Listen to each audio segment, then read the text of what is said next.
தமிழ் மக்களுக்கு வணக்கம். திருநெல்வேலியில் நடந்திருக்கின்ற கொடூர சம்பவம். நாம் படித்து பல காணொளிகளில் இதை வலியுறுத்தி கொண்டே இருக்கிறோம், பேசிக்கொண்டே இருக்கிறோம். தென் மாவட்டங்களில் இந்த சாதி கலவரங்கள் என்பது இந்த ஆட்சி வந்ததற்கு அப்புறம் அதிகமாகி கொண்டிருக்கிறது. சாதி பிரச்சனைகளே இல்லையா அப்படின்னா, எல்லா ஆட்சியிலும் சாதி பிரச்சனைகளே இருந்திருக்கிறது. ஆனால் இந்த ஆட்சி ஏற்பட்ட பிறகு தமிழகத்தில் தென் மாவட்டங்களில் சாதி பிரச்சனை என்பது தலைவிரித்து ஆடிக்கொண்டிருக்கிறது. இதை கேள்வி கேட்கும் இடத்தில் கூட இந்த ஆட்சியாளர்கள் இல்லை. ஏனென்றால் இது அவர்களுடைய ஓட்டு அரசியலை பாதிக்கும் என்பதனால் அவர்கள் அதை கண்டும் காணாமலும் இருக்கிறார்கள் அப்படின்றத நம்ம பல முறை எடுத்து சொன்னப்புறம் கூட அதை அப்படியே கடந்து போகிறாங்க. நம்ம ஏற்கனவே பார்த்தோம், நாங்குநேரியில் எப்படி ஒரு மாணவன், ஒரு தலித் சமுதாயத்தைச் சேர்ந்த மாணவன் அவன் அதிக மதிப்பெண்களை பெற்றான் என்கிற ஒரே காரணத்திற்காக அவன் வீடு புகுந்து அவன் வெட்டப்பட்டான் அப்படின்னு சொல்லப்பட்டது. இந்த சம்பவம் நடந்த உடனேயே இந்த கல்வி அமைச்சர் யார், இந்த உதவாநிதிக்கு போஸ்டர் ஓட்டுவானே, லாலா கடை சாந்தி பாட்டுக்கு போஸ்டர் ஓட்டுவானே, ரசிகர் மன்ற தலைவன் ஒருத்தன், அந்த விலங்கா வெட்டி அவன் அங்கே போயிருக்கணும். போனான்னா போகலை. இப்படி இந்த தென் மாவட்டங்கள் முழுக்க நடக்கக்கூடிய சாதி பிரச்சனைகள் அப்படின்றத கண்டும் காணாமலும் இந்த ஆட்சியாளர்கள் இருக்கிறார்கள். வட மாவட்டங்களில் மட்டும் இந்த சாதி பிரச்சனைகள் இல்லையானால் வட மாவட்டங்களிலும் இருக்கிறது. வட மாவட்டங்களை எடுத்துக்கிட்டிங்கனாக்க நீங்கள் மேல்பாதி திரௌபதி அம்மன் கோவில் அந்த விவகாரத்துலையும் பார்த்தீங்கன்னா கண்டும் காணாமல் தான் அரசாங்கம் இருந்தது. அதாவது ஒரு அரசியல் கட்சி என்பது ஒரு அரசியல் காரணங்களுக்காக சில நடவடிக்கைகளை எடுக்காமல் இருக்கலாம், வாய் மூடி கூட இருக்கலாம். ஆனால் ஒரு ஆட்சியாளர் என்பவர் அனைவருக்குமான ஆட்சியாளர் என்கிற நிலையில் நீங்கள் இவர்கள் மனம் புண்பட்டு விடுமோ, அவர்கள் மனம் புண்பட்டு விடுமோ அப்படின்றதை பார்த்து நடவடிக்கை எடுக்காமல் இருப்பது அப்படின்றதை ஏற்க முடியாது. நடவடிக்கை எடுக்காமல் இருப்பது அப்படின்றதை விட நீங்கள் அங்கே போய் ஒரு ஸ்டேட்மெண்ட்டை கொடுக்கணும். ஒரு முதலமைச்சரிடமிருந்து அது எதிர்பார்க்கப்படுகிறது, துறை சார்ந்த அமைச்சர்களிடமிருந்து அது எதிர்பார்க்கப்படுகிறது. ஆனால் அது நடப்பது இல்லை. உதாரணத்திற்கு புதுக்கோட்டையில் நடக்குதுங்க. இதெல்லாம் அந்த பகுதியில் கேள்விப்படாத விஷயங்கள். ஒரு தலித் சமூகத்தைச் சேர்ந்த மாணவன் ஒருவன் அவன் புல்லட்டை ஓட்டி கொண்டு வந்தான், இளைஞன் ஒருவன் புல்லட்டை ஓட்டி கொண்டு வந்தான் என்கிற ஒரே காரணத்திற்காக அவன் கை வெட்டப்பட்டது. இன்னொரு கபடி போட்டியில் பார்த்தீங்கன்னா தலித் சமூகத்தைச் சேர்ந்த மாணவன் அவன் வெற்றி பெற்று விட்டான் என்பதற்காக பேருந்துக்குள் நுழைந்து அவன் தாக்கப்படுகிறான். இது தொடர்ச்சியாக நடந்து வருகிறது. கடந்த 4 ஆண்டுகளில் பார்த்தீங்கன்னாக்கா தலித் மக்களுக்கு எதிரான வன்முறை அப்படின்றது அதிகரித்திருக்கிறது அப்படின்றதை இந்த தலித் ஆர்வலர்கள் என்று சொல்லப்படுகின்ற தலித் பிரச்சனைகளை எல்லாம் முன்னிறுத்தக்கூடிய அந்த நபர்கள் சொல்கிறார்கள். ஆனால் இந்த அரசாங்கம் கள்ள மௌனம் சாதிக்கிறது. உதாரணத்திற்கு வேங்கை வெயில் பிரச்சனையை எடுத்துப்போம். வேங்கை வெயில் விவகாரத்தில் புகார் கொடுத்தவர்கள் மீதே நடவடிக்கை எடுக்க வேண்டும் என்று இவர்கள் நீதிமன்றத்தில் போய் கொடுக்கிறார்கள். அதுவும் எப்போ, 2 ஆண்டுகளுக்கு பிறகு. அப்போ 2 ஆண்டுகளை என்ன செய்து கொண்டிருந்தார்கள் அப்படின்னா அதுக்கு பதில் கிடையாது. இப்படி தொடர்ச்சியாக இந்த சாதி பிரச்சனை அப்படின்றது இங்கே கொழுந்து விட்டு எரிந்து கொண்டிருக்கிறது. ஆனால் அதை கண்டும் காணாமலும் இருக்கிறார்கள். ஊராக போய் கருணாநிதி சிலையை திறந்து வைத்து விட்டால் சாதி பிரச்சனைகள் தீர்ந்துவிடும் என்று நினைக்கிறாரா முதலமைச்சர்? அல்லது ஈவேரா சமூக நீதி என்று வாய்ப்பேச்சில் வீரர்களாக அங்கங்கே முழங்கிவிட்டால் இங்கே சாதி பிரச்சனைகள் ஒழிந்துவிடும் என்று நினைக்கிறாரா அந்த முதலமைச்சர்? அல்லது தீர்ப்பதற்கு ஏதாவது ஒரு யோசனையை வைத்திருக்கிறாரா என்றால் எதுவுமே கிடையாது. இதை மடைமாற்றம் செய்வதற்கு என்ன நாடகத்தை அரங்கேற்றலாம் அப்படின்றத தான் இவங்க பார்ப்பாங்க. இப்போ திருநெல்வேலியில் என்ன நடந்திருக்கு? திருநெல்வேலியில் கவின் என்ற இளைஞன் அவன் பார்த்தீங்கன்னாக்கா ஒரு சாஃப்ட்வேர் கம்பெனியில் கிட்டத்தட்ட 2 லட்சம் ரூபாய் மாதம் சம்பளம் வாங்கக்கூடிய அந்த நிலையில் இருக்கக்கூடிய ஒருவன் தன்னுடைய பள்ளி காலத்திலிருந்து ஒரு பெண்ணுடன் அவன் தொடர்பில் இருக்கிறான்னா நட்பு பாராட்டி இருக்கிறான். அந்த நட்பு அப்படின்றது பின்னாட்களில் அது மிக நெருக்கமாக இருக்கிறது அப்படின்னு தெரிய வருகிறது. அதன் அடிப்படையில் அவர்களுடைய குடும்பம், அதாவது அந்த பெண்ணுடைய குடும்பம் எதிர்க்கிறார்கள். என்றால் இவன் தலித் சமூகத்தைச் சேர்ந்தவன் என்பதனால் அதை எதிர்க்கிறார்கள். அந்த பெண்ணுடைய பெற்றோர் அப்படின்னு பார்த்தீங்கன்னாக்கா அவங்க 2 பேருமே எஸ்ஐ, அதாவது அவங்க 2 பேருமே காவல்துறையில் பணிபுரிகிறாங்க. அந்த பெண்ணுடைய பெற்றோர், அந்த பெண்ணுடைய சகோதரன் அவன் பார்த்தீங்கன்னா சுர்ஜித், அவன் இந்த ஆரம்பத்திலேயே எதிர்த்து வந்திருக்கிறான் அப்படின்னு சொல்லப்படுகிறது. இது ஒரு கட்டம் இது வாய் வார்த்தை தடித்து 2-3 முறை அந்த இளைஞன் இந்த கவினை அழைத்து அவர்கள் கண்டித்திருக்கிறார்கள் அப்படின்னு தகவல்கள் வருகிறது. அதற்கப்புறம்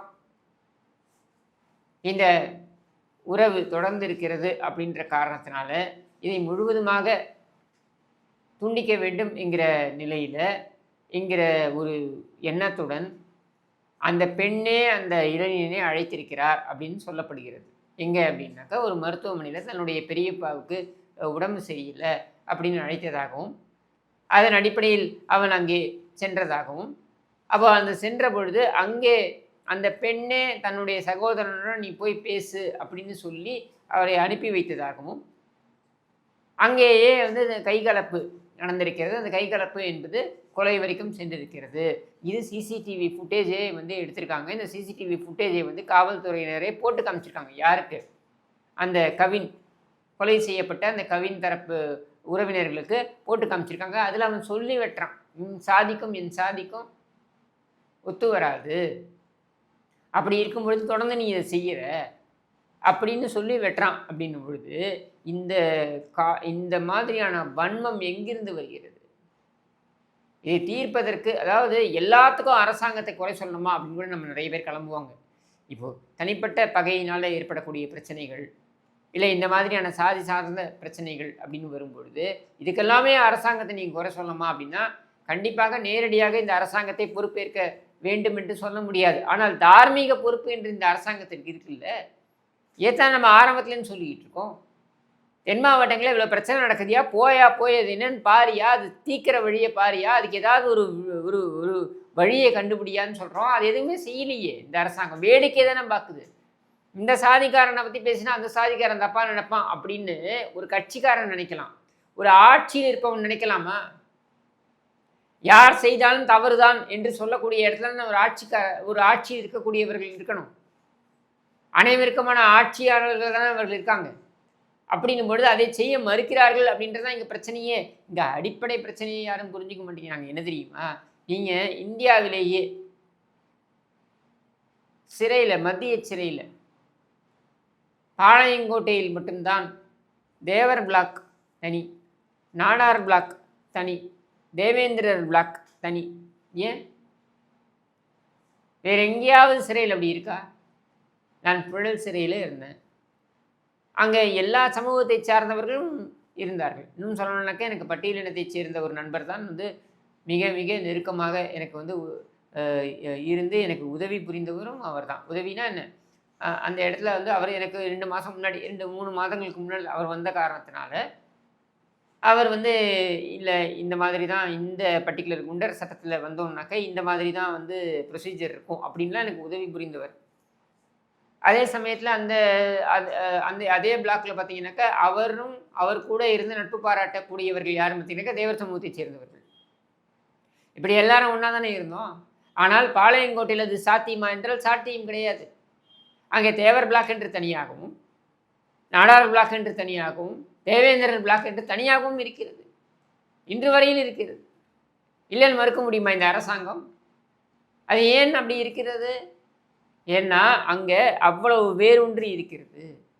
நீங்கள் சும்மா அந்த பெரியார் ஈவேரா மண்டா அதுரா இதுரான்னு சொல்லலாம் கடந்து போக முடியாது. சமூக நீதிக்கான ஆட்சி அப்படிலாம் சொல்லி கடந்து போக முடியாது. இன்றைக்கு இந்த பிரச்சனை தலைவிரித்து ஆடிக்கொண்டிருக்கிறது. திமுக ஆட்சி காலத்தில் அது இன்னும் அதிகரித்திருக்கிறது. இப்போ இந்த கவின் என்கிற அந்த நபருக்கான அந்த உரிமை மறுக்கப்பட்டிருக்கிறது. அவனுடைய உயிர் பறிக்கப்பட்டிருக்கிறது. அவனுடைய குடும்பத்திற்கு மிகப்பெரிய ஒரு இழப்பு ஏற்பட்டிருக்கிறது. இதற்கு யார் பதில் சொல்ல போகிறார்கள்? பேருக்கு போய் ஒரு 5 லட்ச ரூபா கொடுத்துட்டு வந்துட்டீங்கன்னாக்கா முடிஞ்சு போச்சா?